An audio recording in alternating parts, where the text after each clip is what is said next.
ॐ सहना भवतु सहनौ भुनक्तु सह वीर्यं करवावहै तेजस्विनावधीतमस्तु मा विद्विषावहै। ॐ शान्ति शान्ति शान्तिः। হরি ওম। আমরা দেখছিলাম শ্রীমদ্ ভগবদ গীতা দশম অধ্যায়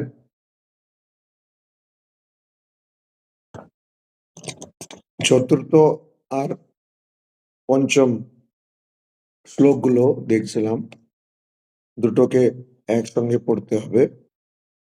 বুদ্ধিঃ জ্ঞানম असम्मोहः क्षमा सत्यम दमः शमः सुखम दुःखम भवो अभावो भयं च अभयमेव च अहिंसा समता तुष्टिः तपोदानं यशो अयशः भवन्ति भावा भूतानां मत्त एव পৃথক্বিদাঃ। এই যে নানান ধরনের ভাবগুলো, গুণগুলো রয়েছে, সেগুলো মাত্রা আমার থেকে, ভগবান শ্রীকৃষ্ণ বলছেন আমার থেকে, এবার আমার থেকেই ভবন্তি জন্মায়, আমার থেকেই জন্মায়। আমরা জানি দশম অধ্যায় হচ্ছে বিভূতি যোগা, বিশেষ রূপে ভূতি অর্থাৎ ভগবানের যে ঐশ্বর্য, ভগবানের যে দিব্য প্রকাশ, সেটা এখানে ভগবান নিজেই সেটা বলছেন। আর তার উপরে চিন্তন করা, ধ্যান করা, এইটা দিয়ে, এই সাধন দিয়ে যে যোগ হবে সেটা হচ্ছে বিভূতি যোগা। আমরা গত 2 সপ্তাহ বুদ্ধি দেখলাম, তারপরে জ্ঞানম দেখলাম। আজকে আমরা দেখব অসম্মোহ। কথাটা হলো অসম্মোহ। অ যখনই, এই অক্ষর অ কোনো শব্দের আগে যোগ করে দেওয়া হয় তাহলে তার বিপরীত অর্থ হয়। যখনই কোনো শব্দের আগে অ অক্ষরটাকে আমরা যোগ করে দিই তখনই তার অর্থ বিপরীত অর্থ হয়, উল্টো অর্থ হয়। যেমন হিংসা, অহিংসা। এখানেই আছে ভাব, অভাব, ভাব, অভাব, ভয়, অভয়। ভয় অর্থাৎ ভয় থাকা, ভয়া, আর অভয়া অর্থাৎ ভয় না থাকা। এটা আমরা বাংলাতেও করি, আরো অন্যান্য ভারতীয় ভাষাগুলোতে এটা আমরা পাই, যে একটা শব্দের আগে যদি অ অক্ষরটাকে যোগ করে দেওয়া হয় তাহলে তার বিপরীত অর্থ দাঁড়ায়। ঠিক সেরকম যে কোনো শব্দের আগে যদি সাম, এই কথাটা, এই অক্ষরটাকে যোগ করে দেওয়া হয় তাহলে ওই সাম কথাটার মানে হয় সম্যক রূপেণ। সংস্কৃতে মানে হয় সম্যক রূপেণ, অর্থাৎ সম্পূর্ণভাবে বা ভালোভাবে বা পূর্ণভাবে, সম্যকভাবে, অর্থাৎ সুষ্ঠুভাবে। এই অর্থে ওই শব্দটা, ওটার অর্থ পাল্টায়। তো যেমন একটা আমরা শব্দ খুব ব্যবহার করে থাকি, ভাবা। ভাবা অর্থাৎ ঘটা, হওয়া, জন্মানো ইত্যাদি। তো সম্ভবা অর্থাৎ সম্পূর্ণভাবে তার হওয়া, সম্ভবা, সম্ভবতি, এই কথাটা আসে। সেরকম ন্যাস কথাটার মানে হচ্ছে ত্যাগ করা, ন্যাস, ন্যাস। তার আগে সম লাগিয়ে দিলে ওটা সন্ধিতে সন্ন্যাস হয়ে যাচ্ছে, তার মানে হচ্ছে সম্পূর্ণভাবে ত্যাগ করা। আমি কিছুক্ষণ কোনো জিনিসটা ত্যাগ করলাম, একদিনের জন্য ত্যাগ করে দিলাম, বা কিছু একটা জিনিসকে ত্যাগ করে দিলাম, আংশিক ত্যাগ বা কিছু সময়ের জন্য সাময়িক ত্যাগ, এগুলো লালিদিকে আজকে দেখলাম। ওটা আমি ভাবছিলাম দেখা যাবে না, কারণ কালকে একটা ঘটনা ঘটে গেছে বিশাল, তার জন্য আমি ক্ষমা প্রার্থী। কালকে আমি পরে বুঝলাম যে আমার ফ্লাইট ছিল, আর তো সেই ফ্লাইটের সময়টাই ক্লাস ছিল, সেটা বলতে ভুলে গেছি। ঠিক আছে, তো এই জন্য আমি তখন ফ্লাইট এয়ারপোর্ট এইসব হচ্ছে, তখন ক্লাসটা করা গেল না। তো এই সম্যক সম যখন যোগ হয়ে যায়, তার মানে হচ্ছে সম্পূর্ণভাবে বা সুষ্ঠুভাবে। তো সন্ন্যাস মানে ন্যাস, আমরা মাঝে মধ্যে কিছু কিছু ছেড়ে দিই, যেমন কারো ঠান্ডা লেগে গেলে আইসক্রিম খাওয়াটা ছেড়ে দিল কিছুক্ষণের জন্য, কিছু দিনের জন্য, সাময়িকভাবে, ওটা সম্পূর্ণ ন্যাস নয়। কিন্তু সম্পূর্ণ প্রণামটা লালিদি দিয়েছেন, আমি নিয়ে নিলাম প্রণামটা, এই নিয়ে রাখলাম। তো সম্পূর্ণভাবে, সম্পূর্ণভাবে অর্থাৎ আর ওই ন্যাসে কোনো ফাঁক নেই, ওটা সাময়িক না, আংশিকও না, মানে কিছু একটা জিনিস, যেমন হয় না, অনেক জায়গার রেওয়াজ আছে, কারোর মৃত্যু হলে যখন শ্রাদ্ধ অনুষ্ঠান করা হয়, তখন ওই একটা কোনো তরকারি বা কিছু খাবার জিনিস ছেড়ে দিতে হয়।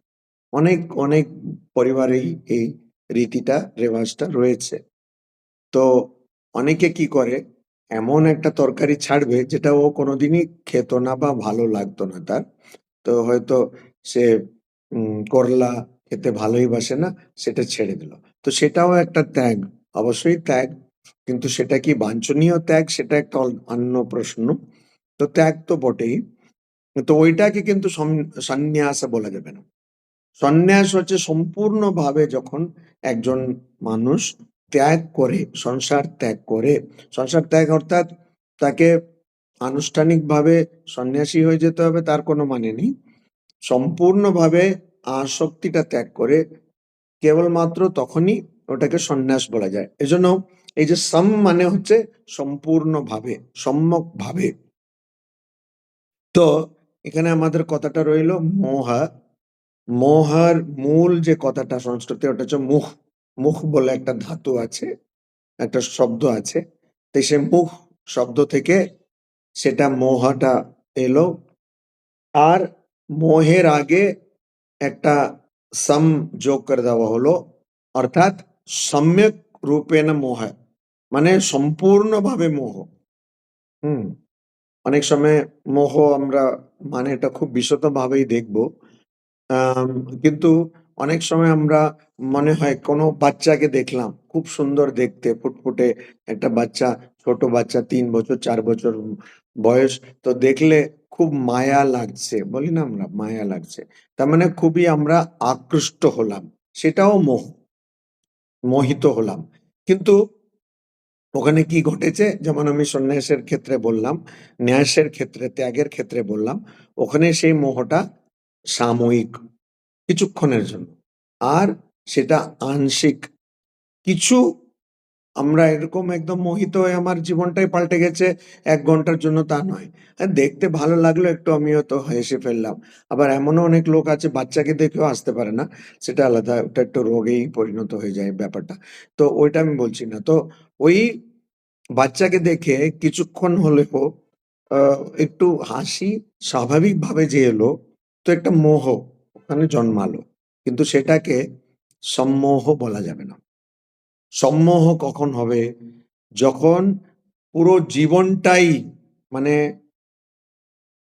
পুরো পুরোই সম্পূর্ণভাবে, এই সম্পূর্ণ আবার পূর্ণ, যখন তার আগে সম লাগানো হয় তখন সম্পূর্ণ, অর্থাৎ পুরোপুরিভাবে। আমরা বাংলাতে বলি না পুরোপুরি, একবার পুরোভাবে বললেই তো হলো। তো পুরোপুরি অর্থাৎ ওখানে জোর দেওয়া হচ্ছে সম্পূর্ণভাবে। আমার জীবনের যা কিছু আছে সবকিছুই সেই মোহের জন্য, সেই আসক্তির জন্য সে প্রভাবিত। তো যেটা আমাদের যেমন এই শরীর মনের প্রতি আমরা আসক্ত। তো এটার জন্যই তো আমরা শরীর মন ছাড়া তো কিছু বুঝতেই পারি না তো আমরা। শরীর মন ছাড়া তো কিছু, জগতের প্রতি আসক্ত, জগৎ ছাড়া তো কিছুই বুঝতে পারি না তো। তো ওইটাকে বলে সম্মোহ। আচ্ছা, এই সম্মোহ না থাকার অবস্থা হচ্ছে অসম্মোহ। এবারে আমরা মোহ কি সেটা বিশদভাবে দেখব এই কারণে যে আপনারা মোহ বা তারই যে সমানার্থক যে শব্দগুলো, মায়া, অবিদ্যা, অজ্ঞান, এগুলো আপনারা খুব বেশি ব্যবহার করে থাকেন এবং অনেক বেশি এটা আপনারা শুনেছেন। মোহ, মায়া এগুলো শুনেছেন। তো এইজন্য আমরা দেখব মোহ মানেটা কি। আচ্ছা, মোহ, ভগবৎপাদ শঙ্করাচার্য উনি বলছেন মোহ মানে কি? মোহ মানে হচ্ছে তোমার সামনে যেটা তুমি পাচ্ছ সেটার প্রকৃত অবস্থা না বোঝে থাকা, এটা হচ্ছে মোহ। সামনে যে অনুভবটা পাচ্ছ সেটার প্রকৃত অবস্থা মানে ওটা ঠিক ঠিক কি সেটা না বোঝা। তো কি উদাহরণ কি হতে পারে? আমরা সবাই টাকা পয়সা নিয়ে তো অনেক কাজ করি। তো টাকা পয়সা, আমাদের কাছে টাকা আছে, আমরা দেখছি টাকা আসছে, খরচ হয়ে যাচ্ছে, আবার আসছে, খরচ হয়ে যাচ্ছে। আমি আজ অব্দি কাউকে দেখিনি, ও যত বড়ই সম্পত্তিওয়ালা মানুষ হোক না কেন, কখনো দেখিনি যে সে টাকা রেখেছে, খরচ হচ্ছে না। এবার আপনি বলতে পারেন, মহারাজ কিপ্টে অনেকে থাকেন যারা শুধু জমা করে যান, খরচ করেন না। না, ওখানেও কিন্তু টাকা খরচ হয়ে যাচ্ছে। কিরকম? ওটাকে আমরা বলি দাম বাড়ছে, তো ইনফ্লেশন। তো টাকা আজকে আমি যদি ১০০ টাকাকে বাঁচিয়ে রাখি, বছর পরে সে ১০০ টাকার আজকে যা মূল্য, অবশ্যই সেই মূল্যটা আমি ১ বছর পরে পাবো না।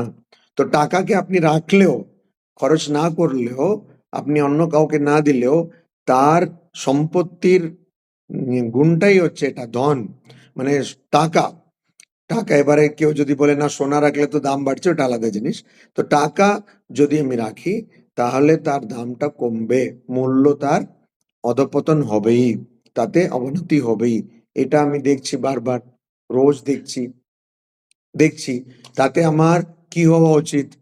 বোঝা উচিত যে আচ্ছা টাকা, টাকা তো এটা তো তার মূল্য তো কমবে। তো আমাকে টাকাকে নিয়ে বেশি ভরসা করা চলবে না। আমাকে এমন জিনিসকে নিয়ে ভরসা করতে হবে যার মূল্য কমবে না, বরঞ্চ বাড়তে পারে। ওইজন্য আগেকার দিনে আমাদের বাড়িগুলোতে সোনা রাখতো। টাকা না রেখে সোনা রাখতো। আর এখনো আমাদের দেশে যে অর্থব্যবস্থা, তার মাপকাঠি হচ্ছে সোনা কত আছে। আর অনেক, অনেক জায়গায় সেটাই। তো এইটা যে আমি আমার সামনে ভগবৎপাদ শঙ্করাচার্য দেব যে কথাটি ব্যবহার করছেন সেটা হচ্ছে প্রত্যুৎপন্না। প্রত্যুৎপন্না মতি বলে, তার মানে হচ্ছে প্রেজেন্স অফ মাইন্ড। প্রস্তুত বুদ্ধি যেটা আমরা বাংলাতে বলি। তো প্রত্যুৎপন্না অর্থাৎ যেটা আমার সামনে ঘটছে, যেটা আমি শুনতে পারছি, দেখতে পারছি, আমার পঞ্চ জ্ঞানেন্দ্রিয় দিয়ে যে জ্ঞানটা আমি লাভ করছি, সেই জ্ঞানের অনুরূপ বিচার করা, এটা হচ্ছে অসম্মোহ। অর্থাৎ যেখানে সম্মোহ নেই, সেই জ্ঞানের অনুরূপ বিচার না করাটাকে বলে সম্মোহ। তো আমি দেখছি, মা বলছে না একটা খুব বড় কথা, আমরা এই কথাগুলো বারবার চিন্তা করি না, কিন্তু করা খুবই প্রয়োজন। মা বলছেন এক ঈশ্বর ছাড়া আর কাউকে ভালোবাসবে না, কেননা সেরকম ভালোবাসলে দুঃখ পেতে হয়। দুঃখ পেতে হয় কেন এটা বলছেন?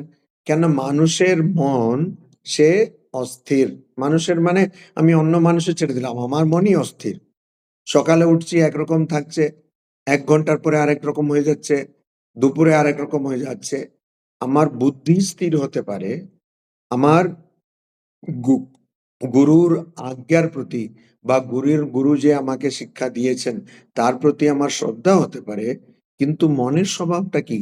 মনের স্বভাব বায়ুর থেকেও চঞ্চল। তো মন কখনো এক অবস্থায় থাকবে না, সেটা যারই মন হোক না কেন। সে ভগবানও যখন অবতরিত হন, তার মনও এক অবস্থায় থাকে না। কেন মনের স্বভাব সেটা, এটা আমি জানতে পারছি। তাও আমি কি বলছি, আমার মন করছে। আমরা বলি না কথায়, আমার মন বলছে, আমার মনে হচ্ছে। তো আমরা কাকে আশ্রয় করছি? মনকে আশ্রয় করছি। তুমি তো দেখছো সকাল সন্ধ্যা দিনের পর দিন দেখছো যে মন স্থির থাকে না। তাও তুমি মনের পিছনে কেন যাচ্ছ? ওই জন্য গীতাতেই বলবেন, মানে এব মনুষ্যানাম, সরি, ওটা তো ইয়েতে উপনিষদে বলে মানে এব মনুষ্যানাম কারণম বন্ধ মোক্ষেয়।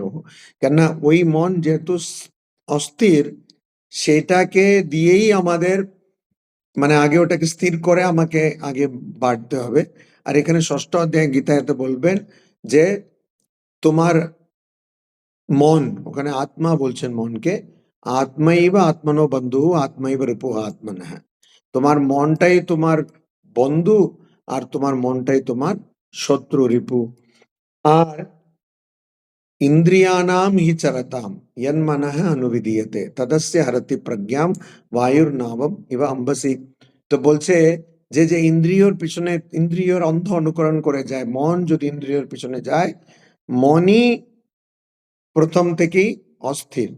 তার উপরে ও যদি অস্থির যে ইন্দ্রিয়গুলো তার পিছনে যায়, তাহলে তার অবস্থা কিরকম হবে না, একটা ঝড়ে যে নৌকো আটকে গেছে, যার কোনো কান্ডারি নেই, সেই নৌকো মতন তার অবস্থা হবে, কখনো এখানে যাবে কখনো ওখানে যাবে।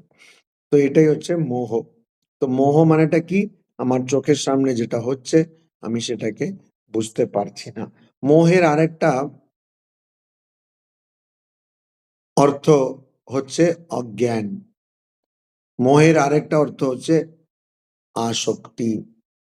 আসক্তি, অ্যাটাচমেন্ট। অ্যাটাচমেন্ট, কিসের অ্যাটাচমেন্ট? অ্যাটাচমেন্ট মানেটা কি? এটা মহাভারতে দুর্যোধন খুব ভালো করে বলছেন। আমরা এই কথাটা বারবার শুনেছি, আমি অনেকবার বলেছি। জানামি ধর্মম ন চ মে প্রবৃত্তিম, জানামি অধর্মম ন চ মে নিবৃত্তিম। আমি জানি ধর্মটা কি। বলছে দেখো, সমস্যাটা আমি যে জানি না তা নয়, আমি ভালো করে জানি ধর্ম কি, ধর্মীয় আচরণ কি আমি জানি, কিন্তু আমি সেই আচরণটা করতে পারছি না। ঠিক আছে, আমি জানি অধর্ম কি, অধর্মীয় আচরণ কি, সেটা ওখান থেকে নিজেকে, আমি ওখান থেকে বেরোতে পারছি না। তো আমি জানি যে আমাকে একটু মিষ্টিটা কম খেতে হবে, ডায়াবেটিস, মিষ্টি কম, কিন্তু পারছি না মহারাজ, বা পারছি না ডাক্তার সাহেব, ডাক্তার ডাক্তার বাবু, আমি এটা পারছি না। কেন পারছেন না? তো ডক্টর বলে ঠিক আছে আরেকটা ওষুধ আর একটু বেশি খেয়ে নিন। মিষ্টি তো ছাড়তে পারছেন না। কেন ছাড়তে পারছি না? পারছি না। এখানে কেন পারছি না তার কোনো আপনি কি জানেন না? অবশ্যই জানেন। এখানে কেউ বোকা নয়। পারছি না। এইটা জানা সত্ত্বেও যখন আমি কোনো আচরণ করতে পারছি না, আমি জানি ভালো করে, অথচ আমি করতে পারছি না, তখন ওটাকে বলে আসক্তি। তখন ওটাকে বলে আসক্তি, অ্যাটাচমেন্ট, আসক্তি। ধৃতরাষ্ট্র জানেন যে ওনার যে ছেলে রয়েছে, যে ছেলেরা রয়েছে কৌরব যাদের বলা হচ্ছে, পাণ্ডবরাও কিন্তু কৌরব, কিন্তু এদের বিশেষ করে কৌরব বলা হচ্ছে, তাদের আচরণ কিন্তু ভুল। তারা ধর্মীয় আচরণ, ন্যায্য আচরণ তারা করছে না। এটা ধৃতরাষ্ট্র ভালো করে জানেন, ভালো করে জানেন, কিন্তু তিনি সেটাকে মেনে নিতে পারছেন না। তিনি বলছেন না আমার যে ছেলেরা তারাই ভালো। আর ওই জন্য বলছেন মামা কাহা, আমার আমার যে লোকগুলো তাদের কি হলো? তো পাণ্ডবরা কে? পাণ্ডবরা কি অন্য? পাণ্ডবরাও তো তোমারই লোক। কিন্তু ওটা উনি বলতে পারছে না, স্বীকার করতে পারছে না। এটা হচ্ছে আসক্তি। তো আসক্তি ও মোহ, মোহ, আসক্তি ও মোহ। যখন কোনো কিছু মনের আবেগের জন্য এক মুহূর্তে যে সিদ্ধান্ত নেওয়া উচিত বা যে ধরনের আচরণ করা উচিত সেটা আপনি করতে পারছেন না, সেটাকে, সেটাকেও মোহ বলে। সেটাকেও মোহ বলে। এটা সাময়িক হতে পারে।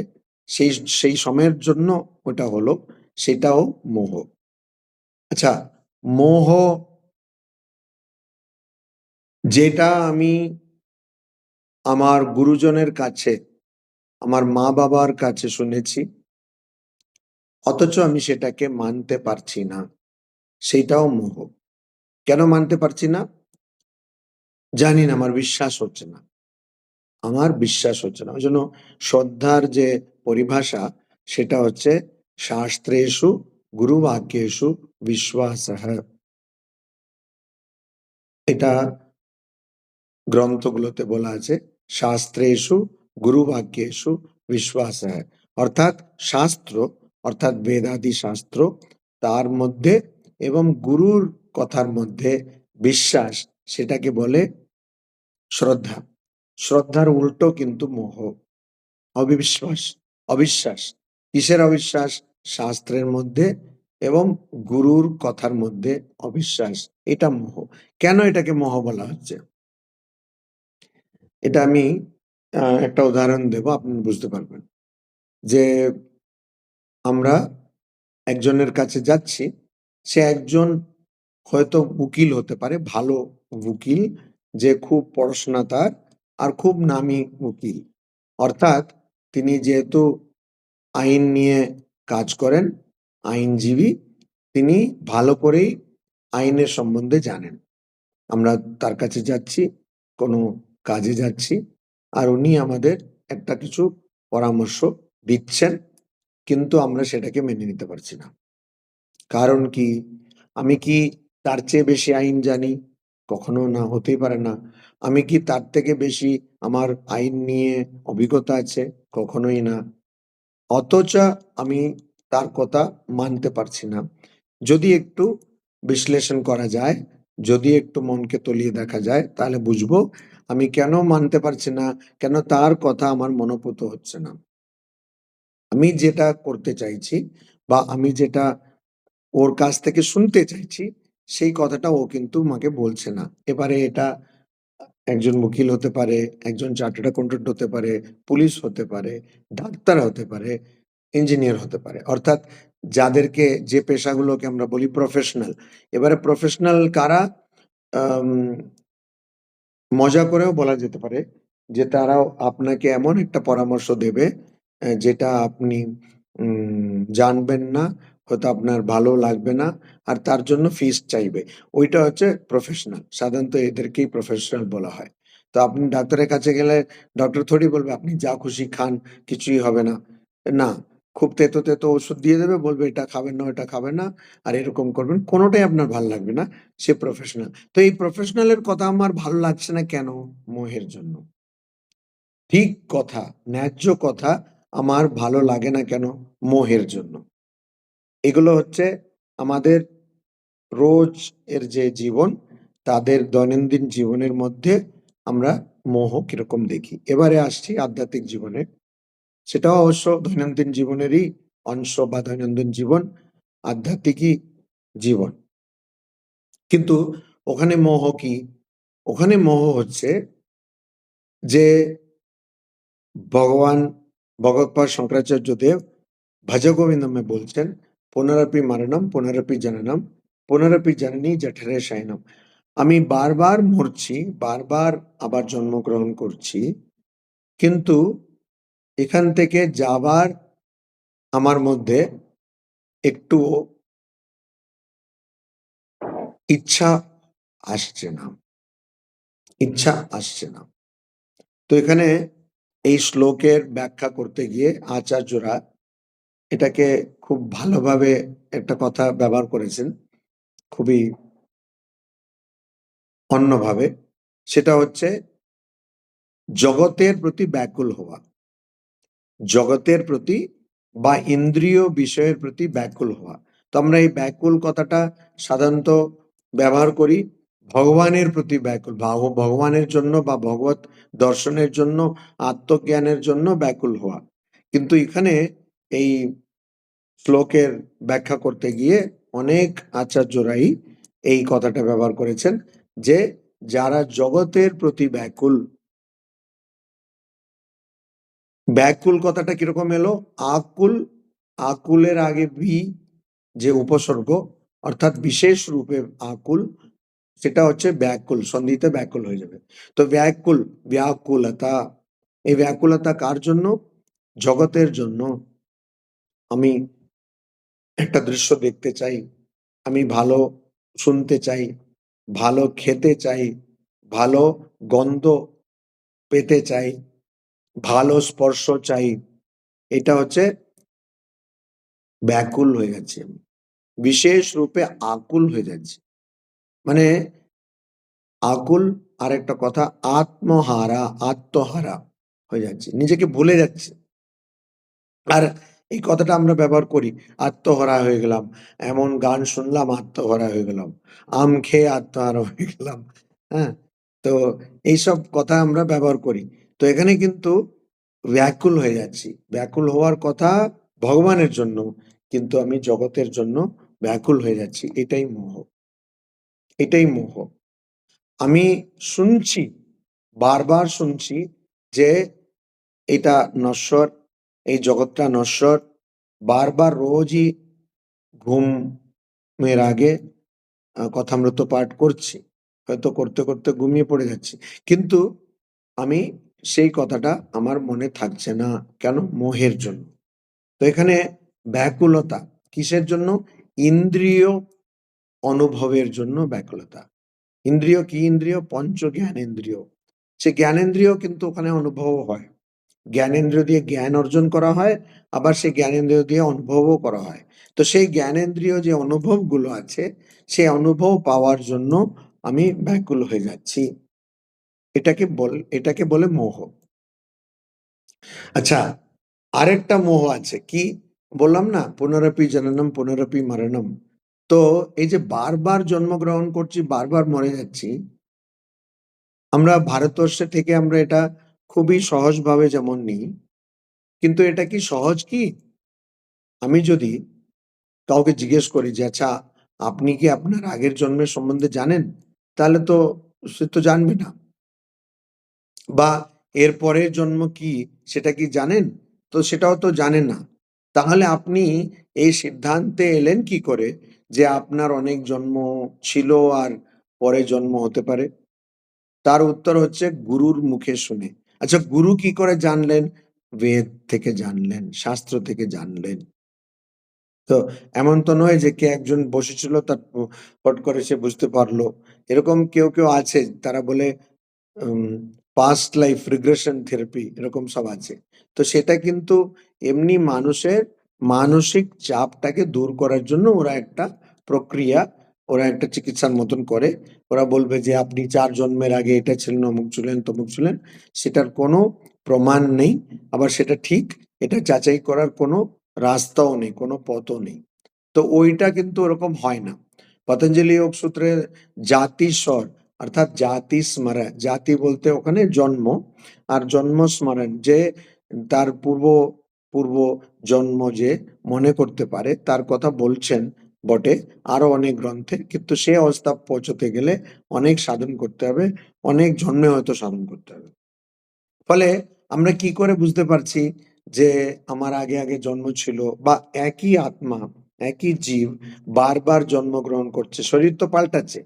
আমি কি করে বুঝতে পারছি যে একই জীব জন্মগ্রহণ করছে? তার উত্তর হচ্ছে যে সেটা বেদে বলা আছে বলে জানতে পারছি। শ্রুতি আমাদের বলে দিচ্ছে বলে জানতে পারছি। আবার সেই শ্রুতিকে গুরু বা গুরুতুল্য যে জন, গুরুজন, তারা বলে দিচ্ছেন বলে তাদের মুখে আমি জানতে পারছি।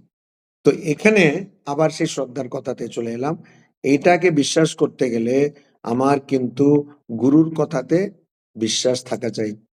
নাহলে আমি কি করে বিশ্বাস করব? পারব না তো বিশ্বাস করতে। কারণ চাক্ষুষ তো আমি দেখতে পারছি না। অতএব ওখানেও কিন্তু যদি বিশ্বাস না করতে পারি, ওইটা মোহ। ঠাকুর সত্য কথার কথা বলছেন, সত্য রক্ষায় কলির তপস্যা বলছেন। কিন্তু তার সঙ্গে আরেকটি বড় কথা বলছেন, ভাবের ঘরে চুরি যাতে না করতে হয়। ঠাকুর নিজেকেই বলছেন, "দেখো ভাবের ঘরে চুরি করিও না, করো না। তোমার যদি এই জাগতিক জীবন তোমার দরকার, তাহলে তুমি সেটা মায়ের শরীরটাকে দেখে মাকে নিজেকে দেখে বলছেন যে তুমি যদি এই শরীরটা উপভোগ করতে চাও তাহলে সেটাই করবে। ভাবের ঘরে চুরি যেন না হয়। তো ভাবের ঘরে চুরি, এইটাই আমাদের কলির যে তপস্যা সত্য রক্ষা। অনেক সময় হয়তো সত্য রক্ষা করা যেতে পারে, ওটা খুবই কঠিন, কিন্তু অনেক সময় হয়তো সেটা করা যেতে পারে। কিন্তু ভাবের ঘরে চুরি না করে থাকা, সেটা আরো কঠিন তপস্যা। তো ভাবের ঘরে চুরি মানে আমি একটা জিনিস ভাবছি, একটা জিনিস করব ভাবছি, একটা জিনিস জানি আমি যে এটাই সত্য, আর একটা জিনিস বলছি, আর এক ধরনের আমার আচরণ। এই সব কিন্তু যখন একভাবে হবে তখন ভাবের ঘরে কোনো চুরি নেই। আর এখানে একটুও যদি আলাদা আলাদা হয়ে যায় তাহলে তার মানে হচ্ছে ভাবের ঘরে চুরি, যেটাকে আমরা বলি কপটতা। তো সেটা কপট আচরণ হয়ে যাবে। তো এখানে আসম্মোহ, হ্যাঁ, এই যে মোহের আমরা এত কিছু আমরা মানে দেখলাম, এই মানেগুলোতে কোনোটাই যখন একজনের থাকে না, একজনের মধ্যে এই সম্মোহ থাকে না, একদম থাকে না। তো এই সম্মোহ কিরকম জন্মায় সেটা ভগবত গীতাতেই ২য় অধ্যায়ে সেই ৬২ এবং ৬৩ শ্লোকে ভগবান শ্রীকৃষ্ণ বলছেন, ৪ লাইনের মধ্যে বলছেন কি, ধ্যায়তো বিষয়ান পুংসঃ সঙ্গঃ তেষু উপজায়তে সঙ্গাৎ সঞ্জায়তে कामः कामात् क्रोधोऽपि जायते क्रोधात् भवति सम्मोहः। হুম। তো আমি যখন ইন্দ্রিয় বিষয়গুলোকে দেখছি, ধ্যায়তে বিষয়ান পুংসঃ, মানুষ যখন ইন্দ্রিয় বিষয়ের সম্বন্ধে চিন্তা করে, সঙ্গঃ তেষু উপজায়তে, তাতে তার আসক্তি জন্মায়। যে কোনো বিষয়ের সম্বন্ধে চিন্তা করলেই আসক্তি জন্মায়, বিশেষ করে ইন্দ্রিয় বিষয়ের উপরে চিন্তা করলে আসক্তি জন্মায়। সঙ্গাৎ সঞ্জায়তে কামঃ, আর আসক্তি জন্মায় তখন আসক্তির জন্য কি জন্মায়, তা থেকে কাম, ইচ্ছা জন্মায় যে আমার এই জিনিসটা দরকার। আর যারা বিজ্ঞাপন করে তারা এটাকে খুব কাজে লাগায়। বিজ্ঞাপন কি করে, ওটাকে বলে জিঙ্গল বলে, বা কোনো একটা টিউন, সে টিউনটা করে দিল, feel it forget it. Hero হোন্ডার একটা বিজ্ঞাপন ছিল, তাতে বলতো ফিল ইট ফরগেট ইট, মানে তুমি তেল ভরো তারপর তুমি চিন্তা করতে পারো না, অনেকক্ষণ যাবে। অত শত কেউ ভাবছে না ফিল ইট ফরগেট ইট, সব বলছে feel it forget it, feel it forget it. তারপরে আরেকটা এর বিজ্ঞাপন ছিল দিল মাঙ্গে মোর, তো সবাই বলছে দিল মাঙ্গে মোর, বিশেষ করে বাচ্চারা বলবে দিল মাঙ্গে মোর। কি মাঙ্গে মোর কি ও সব কিছু না, ওই দিল মাঙ্গে মোর। এমন একটি গান বা একটা আহ, এমন একটা সঙ্গীত, এমন একটা সুর লাগিয়ে দিতে হবে অল্প কথায়, যেটা মানুষ বারবার বারবার বলবে। কেন বারবার বারবার বলাতে হবে? হুম। তো আগে ওরকম একটা বাইকের হচ্ছে হুডি বাবা, হুডি বাবা সারা ভারতবর্ষ হঠাৎ বলতে শুরু করে দিল হুডি বাবা, হুডি বাবা। যাকে দেখছি হুডি বাবা, কিচ্ছু বোঝে না কি হুডি বাবা আছে, কিসের হুডি বাবা ও জানে না। তারপরে ও আচ্ছা আচ্ছা এটা তো মোটর বাইকের না হুডি বাবা, সবাই হুডি বাবা বলছে। তারপরে শেষে কি হলো, পুরো হুডি বাবা হয়ে গেল। তো বলে কি হুডি বাবা মানে এটা কি, হুডি বাবা হচ্ছে মোটর বাইক, এখনই কিনতে হবে। সঙ্গাৎ সঞ্জায়তে কাম। তো এই যে আসক্তি, ধ্যায়তে বিষয়ান পুংসঃ সঙ্গঃ তেষু উপজায়তে, আসক্তি হয়ে গেল। হ্যাঁ, অনেক এই যে চকলেট, সিল্ক বলে একটা চকলেট বেরোলো, এগুলো নিয়ে বিশাল গবেষণা হয়েছে, হতে থাকে। তো ওই সিল্ক চকলেট, সবাই সিল্ক ওইটা দিয়ে দিলে, ওই চকলেট এরকমই তো দেখায়, ওটা কে দিয়ে দিল, তো ও আই লাভ ইউ বলে দিল, এ দিল, কিচ্ছু হবে না ওরকম। ও চকলেট নিয়ে নেবে, কোনো আই লাভ ইউ বলবে না, কিন্তু এরকম দেখায় বিজ্ঞাপনে। তখন মানুষ বাহ, এটা এরকম হয়। তখন সঙ্গে সঙ্গে সবাই এ করে, তো মনের মধ্যে ওটা ছাপ ছেড়ে দিল। তখন সঙ্গাত সঞ্জায়তে কাম, তখন ইচ্ছা হলো না এই চকলেটটা আমি খাবো, এটা দারুণ চকলেট। কিছুদিন আগে আমি ট্রেনে আসছিলাম, কোচ্চি থেকে কোড়িকোড আসছিলাম, তখন একজনের সঙ্গে কথা হলো, আলাপ হলো। সে একটা বিশাল বড় আইসক্রিম কোম্পানিতে কাজ করে। তো আমি বললাম, আইসক্রিম এখন দিল্লিতে নিরুলা আইসক্রিমের কোয়ালিটিটা অনেকটাই নেমে গেছে। কিন্তু এককালে খুব ভালো ছিল। তো আমি বললাম, "নিরুলার মতন আইসক্রিম।" ও তো নিরুলার নাম শোনেনি। তো ও বলছে, "না, না স্বামীজি, এইসব আইসক্রিম, এত কোয়ালিটি আইসক্রিম এত দাম দিয়ে কেউ কেনে না। ওইজন্য আমরা ওই পাতি আইসক্রিমই বিক্রি করি। ওর জন্য প্রচুর অ্যাডভার্টাইজমেন্ট।" তো কিন্তু ওই অ্যাডভার্টাইজমেন্ট দেখলে মনে হবে এই আইসক্রিম খেলে অমৃতর একটু পরে, মানে যে অমৃত পান করে না দেবতারা, তার একটু পরেই আইসক্রিম। মানে যে বড় বড়, কি বলে ওটাকে, নায়ক বা নায়িকারা সে আইসক্রিম, তারা তো টাকা নিয়ে করছে। আইসক্রিম মুখে দেওয়া যাবে না, এত জঘন্য। কিন্তু সেই অ্যাডভার্টাইজমেন্টটা ঠিকই আছে। তো সংজায়তে কাম, ওটা যেই দেখবে লোকের বলবে না, আমি তো বাচ্চারা তো কেঁদে ফেলবে, না আমার এই আইসক্রিম দরকার। ঠিক আছে? কামাত ক্রোধ বিজায়তে। এবার ক্রোধ চলে এলো, কেন সেটা পাইনি আমি। ওরে বাবা, মোটর বাইক পাওয়া গেল না, আইসক্রিম পাওয়া গেল না, বা কিছু একটা পাওয়া গেল। তো আমার কি হলো? ক্রোধ বিজায়তে। এবারে ক্রোধাৎ ভবতি সম্মোহ। এই সম্মোহটা চলে আসে।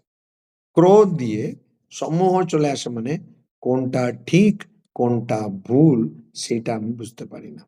তো সম্মোহ মানেটা কি? সম্পূর্ণভাবে বিবেকের নাশ হয়। বিবেক মানে কি? বিবেক মানে আধ্যাত্মিক জীবনে নিত্য অনিত্য বস্তু বিবেক, এরকম আমরা বলি। কিন্তু জাগতিক জীবনেও বিবেক মানে কোনটা ঠিক কোনটা ভুল এই বিবেচনা, সেটা নষ্ট হয়ে যায়। সেটা নষ্ট হয়ে যায়।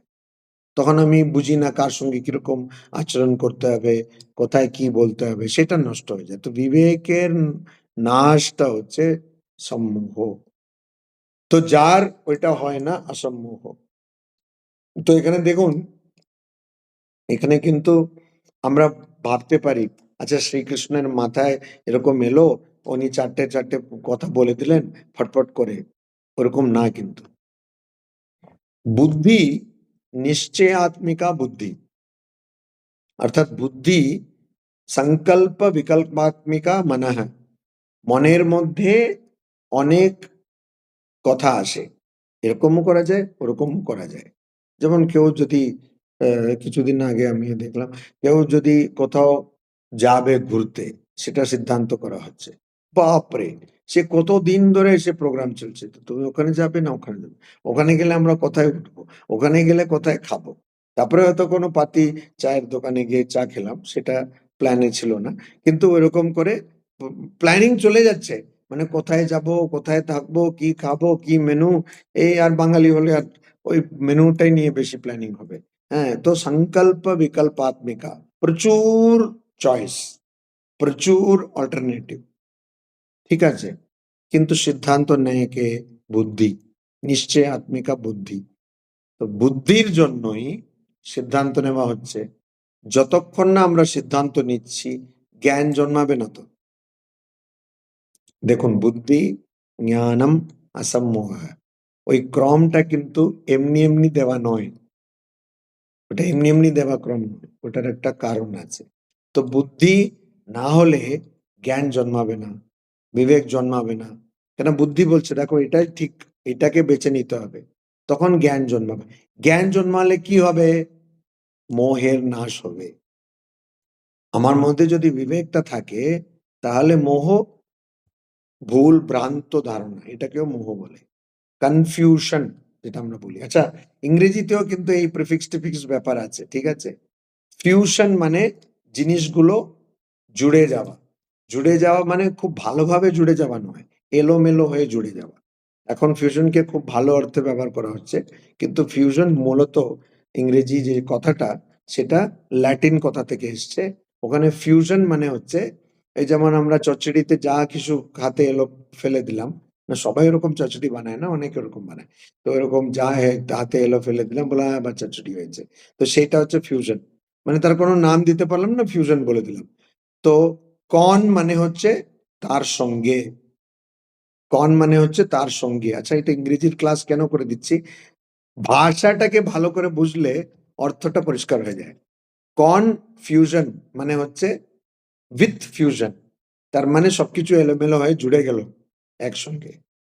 তো যেমন বাংলাতে চচ্চড়ি বলি, কেরলাতে একটা ওরকম না, অন্য রকমের রান্না আবিয়েল, সে আবিয়েল হয়।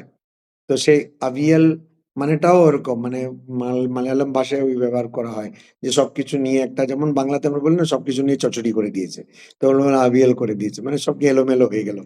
তো কনফিউশন, ওইজন্য বলছে কনফিউশন। তার মানে সব নিয়ে একটা এলোমেলো কিছু একটা হয়ে গেল। তো এই কনফিউশনটাই হচ্ছে সম্মোহ।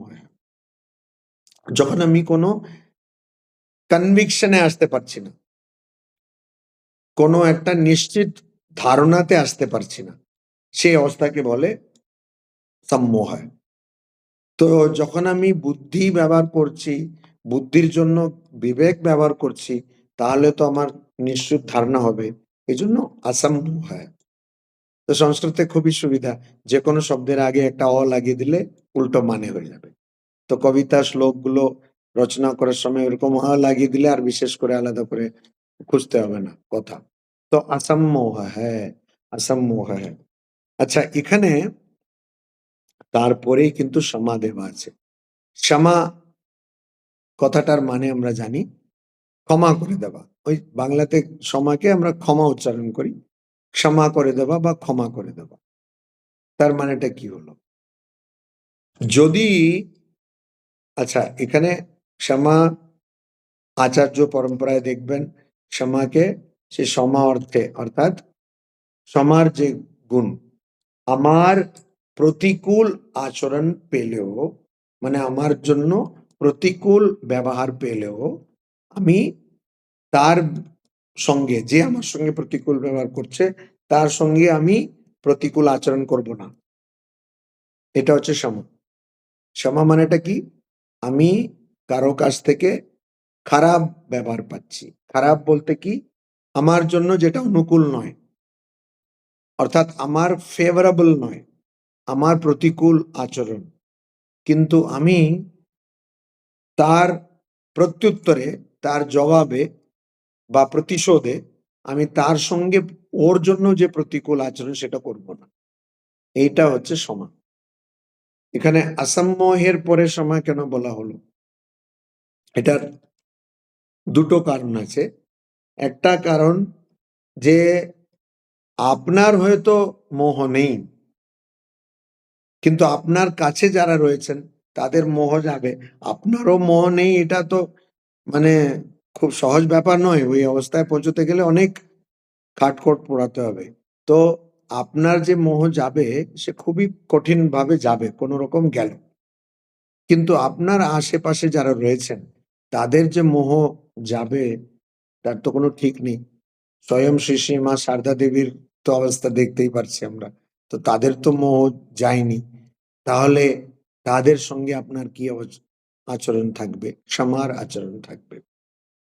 মানে আপনার সঙ্গে যারা ওই পরিবেষ্টিত বলে না, মানে যারা আপনাকে ঘিরে রয়েছেন, তাদের মধ্যে যখন মোহ আপনার মধ্যে বাড়ানোর,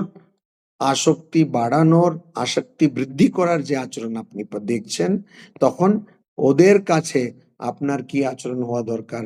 ক্ষমার আচরণ হওয়া দরকার। আচ্ছা, আমি আরেকটা ধর্ম থেকে বলছি যে জিসাস ক্রাইস্ট, ওনাকে যখন ওরকম পেরেক মেরে করে দেওয়া হচ্ছে, তখন উনি বলছেন they do not know what they are doing, মানে ওরা জানে না যে ওরা কি করছে। এইটা হচ্ছে ক্ষমা। যে ও বিবেক না থাকার জন্য এরকম আচরণ করছে, কিন্তু আমি ভগবানের আশীর্বাদেই হোক, ভগবানের কৃপায় হোক, আমারও সাধনার জন্য ভগবানের কৃপাকে আমি আরো বেশি আহ, লাভ করতে পারলাম। তো আমি বুঝতে পেরেছি যে এটা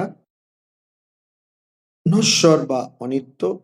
এই জন্য আমার এটাতে মোহ নেই, কিন্তু ওদের আছে, তারা বুঝতে পারেননি, ওই জন্য তাদেরকে ক্ষমা করে দিচ্ছি। আচ্ছা, ক্ষমা কিন্তু প্রার্থনাও বটে। ক্ষমা প্রার্থনা। কি প্রার্থনা? ঠাকুর দেখছেন, ঠাকুর বলবেন যে দুর্জনকে দেখলে দূর থেকে নমস্কার করবে। আচ্ছা, এটা তো ঠাকুরের কথা। আমরা ভাবি যে দূর থেকে ওকে নমস্কার করবে। না, ওই নমস্কারে আরেকটা প্রার্থনাও রয়েছে। যে ভগবানের কাছে প্রার্থনা করা যে একে সদ্বুদ্ধি দাও, একে বিবেক দাও, একে বিবেক দাও। তো ক্ষমা করা মানে যে এমন নয় যে আমি খুব বড় জ্ঞানী, বললাম যাহ তোমাকে, যেমন জিসাস ক্রাইস্ট তো স্বয়ং অবতার, তো ওই জন্য ওখানে আলাদা মানে ওটা। কিন্তু এখানে আমরা আমরা যখন ক্ষমা করব, একজন সাধক যখন ক্ষমা করবে, তখন এই ক্ষমাটা ওরকম না যে হ্যাঁ তুমি তুচ্ছ জীব, তুমি কি বুঝবে, আমি জ্ঞানী, ওরকম না। ওর বিবেক যাতে হয়, ওর জন্য আমি ভগবানের কাছে প্রার্থনা করছি, এটা ক্ষমা, এটা ক্ষমা। তো এই ক্ষমা, এটা হলো অন্যদের ক্ষেত্রে কিরকম ক্ষমা হবে। আচ্ছা, ক্ষমা তো অন্যদের ক্ষেত্রেই হয় না, আগে নিজেকে ক্ষমা করতে শিখতে হবে। ওটা কি? আচ্ছা, অনিত্যম অসুখম লোকম ইমম প্রাপ্য ভজস্ব মাম, ভগবান শ্রীকৃষ্ণ আগেই বলে দিয়েছেন এই জগৎ অনিত্য, এই জগতে অসুখ অর্থাৎ দুঃখ আছে, অনিত্য। আর এই জগতে আসার পরে তুমি আমার প্রার্থনা করো। তো এই জগতে যা অভিজ্ঞতা পাবেন সেগুলো কিন্তু দুঃখেরই অভিজ্ঞতা পাবেন, ঠিক আছে। আর আমাদের মন আমাদেরকে হাজারো দিকে টেনে নিয়ে যাওয়ার চেষ্টা করছে, ওইটাও ঠিক আছে। তো হাজারো দিকে আমরা ছুটে বেড়াচ্ছি, ঠিক আছে। বহু শাখা হি অনন্তাহ চ, ভগবদ গীতাতেই শ্রীকৃষ্ণ বলছেন মনের অবস্থা, যে মন আহ, সংযত নয়, সে মনের অবস্থা এরকম, ঠিক আছে। তাহলে মন কিন্তু মোহিত হতে পারে, তার সম্ভাবনা অনেক বেশি। মোহে যে মন একদম জড়িয়ে যাবে, আসক্ত হয়ে যাবে, সংসারে জড়িয়ে যাবে, তার সম্ভাবনা স্বাভাবিকভাবে খুব বেশি। তাহলে কি করতে হবে? আমাদেরকে নিজেকে, আমাদের মনকে, আমাদের ইন্দ্রিয়কে ক্ষমা করতে হবে। না হলে আমরা সাধন করতে পারবো না। ওই জন্য দেখবেন যারাই গুরুজন হন, তারা সবসময় বলেন যে সাধনার সময় যেটা ঘটে গেছে সেটা নিয়ে ভাববে না। ইংরেজিতে একটা কথা আছে ব্রুডিং, ব্রুডিং মানে ওই পুরনো নিয়ে ভাবা। তো সেই দুশ্চিন্তা সেটা করবে না। তো একটা মন কিছু আমার মতন কাজ করেনি, হ্যাঁ, আমি একটা জিনিসকে ভাববো না বা মিষ্টির চিন্তা করব না ভাবছি, ও মিষ্টির চিন্তা করছে, তো মন আমার মতন কাজ করেনি। এবারে সেটা নিয়েই যদি আমি ভাবি, তাহলে ষষ্ঠ অধ্যায়ে যে কথাটা বলা হচ্ছে অবসাদ, অবসাদ উদ্ধরেত আত্মনাত্মানম নাত্মানম অবসাদেত। তো বলছে যে তুমি মন দিয়েই মনকে উদ্ধার করবে, কিন্তু কখনো সেই অবসাদ যেন না হয়, যেটা অর্জুনের আমরা দেখছি ও বসে যাচ্ছে, হ্যাঁ, যে আমি যুদ্ধ করব না, সেই অবস্থা বিষাদ যেন না হয়। তো সেটা হবে না, কখন হবে না? যখন আমি এরকম একটু আধটু ওখানে এখানে আমি ব্যর্থ হয়ে যাচ্ছি, মনকে নিয়ন্ত্রণ করতে গিয়ে ব্যর্থ হয়ে যাচ্ছি, কিন্তু সেটা তোয়াক্কা না করে আবার সাধন করছি, সেটা পরোয়া না করে আবার সাধন যখন করছি, তখনই কিন্তু আমি এগিয়ে যাব। আমি যদি একবার ব্যর্থ হয়ে গেলাম, তারপরে আর সেটাই তার হতাশ হয়ে গেলাম, আমি তো পারছি না সাধন করতে, তাহলে তো আর এগিয়ে যেতে পারবো না। ওই জন্য ক্ষমা, অসম্মোহ যদি থাকতে হয়, যদি আমাকে অসম্মোহ অবস্থাটাকে স্থির করে রাখতে হবে অনেক দিন ধরে, অনেক বছর ধরে বা অনেক জন্ম ধরে, তাহলে আমাকে নিজেকে বা মনকে ক্ষমা করতে শিখতে হবে। আর মনস্তত্ত্ব বলছে, সাইকোলজি বলছে, যখন আমি নিজেকে ক্ষমা করব, তখনই আর কেবলই তখন আমি অন্যদেরকে ক্ষমা করতে পারবো। যে নিজেকে ক্ষমা করতে পারে না, সে কোনোদিনই অপরকে ক্ষমা করতে পারে না। তো এই যে ক্ষমা, এর মধ্যে আমরা তিনটে জিনিস দেখলাম। একটা হচ্ছে অপরকে যারা আমাকে মোহের মধ্যে জড়িয়ে দিতে চায়। আচ্ছা, তারা জেনে চায় অধিকাংশ ক্ষেত্রে সেটা নয়। বেশিরভাগ ক্ষেত্রে সেটা নয়। তারা কিন্তু না জেনেই সেটা করছে। এমন নয়, যেমন আমরা পুরাণগুলোতে পড়ি না যে ইন্দ্র দেখছেন, ইন্দ্রর খুব পোস্ট নিয়ে টানাটানি, এটা তো আমরা দেখতেই পারছি, যত সবে মন্ত্রতন্ত্র গেলে মন্ত্রীদের যা অবস্থা হয়। তো ইন্দ্র যখনই কেউ বেশি জব ধ্যান করতে শুরু করলে দেখবেন ইন্দ্র খুব অস্থির হয়ে যাচ্ছে, বলছে বাপরে আমার পোস্টটা চলে যাবে, আমার কুর্সিটা চলে যাবে, কিসা কুর্সি কা। তখন ইন্দ্র কি করে, ছাড়ো, ও যাও যাও, তুমি গিয়ে ওখানে একটু নাচ টাচ করে এসো, ওকে ভঙ্গ করো, এসব আমরা পুরাণে পাই। তো ওখানে ইন্দ্র কিন্তু ইচ্ছে করেই মোহে জড়াতে চাইছেন, বা অনেক সময় ভগবানও পরীক্ষা করার জন্য এটা করেন। ঠিক আছে, কিন্তু আমরা যে সচরাচর আমাদের আশেপাশে যারা রয়েছেন, আত্মীয় স্বজন বন্ধু, তারা কিন্তু অত শত ভেবে করে না, তারা জানে না। তো বলছে এই আজ অব্দি তো ঠিকই ছিল, কালকে অব্দি, এখন আবার কি ধ্যান ট্যান কি সব শুরু করেছে। সে চোখ বন্ধ করে বসে থাকে ঘরে, তারপরে মাঝে মধ্যে এসে গিয়ে ল্যাপটপ খুলে বসে, না এই মহারাজের ক্লাস হচ্ছে, ওই মহারাজের ক্লাস হচ্ছে, ক্লাস হলো না ক্লেশ হয়ে গেল, এটা সব কি হচ্ছে। এরকম ঘরের আশেপাশের লোক ভাবে, দেখুন না মহারাজ, আবার সে আবার গিয়ে যে মহারাজ ক্লাস নিচ্ছে তাকেই বলো, আমাকেই তো অনেকে বলে যে এরকম, মহারাজ দেখুন আপনার ক্লাসই করছে, শুধু আমাদের সঙ্গে কথাই বলছে না। তো এরকম করে ব্যাপারটা ঘটে, কি হচ্ছে, তো আমি কি বলবো এখন, আমি তো বলতে পারবো না যে আমার ক্লাস করবে না বলে, তো একটু মাঝখান থেকে একটা রাস্তা বার করতে হয়। যাই হোক, তো করা হচ্ছে। তো ওটা কেন উনি বলছেন, কেন উনি বুঝতে পারছেন না এটা কি, উনি না জেনে বলছেন। এমন নয় যে ওরা বলছে যে না একে তো চন্দ্রিমা অনেক ক্লাস করছে লালিদি, এনাকে জড়াও এখন, না হলে আবার আমার পোস্টটা যাবে, এরকম ইন্দ্র যেমন ভাবছে সেরকম ভাবছে না। সে বলছে ক্লাসে কি আছে রে ভাই, কিছু বোঝা যাচ্ছে না তো, মানে না জেনে এটা করছেন।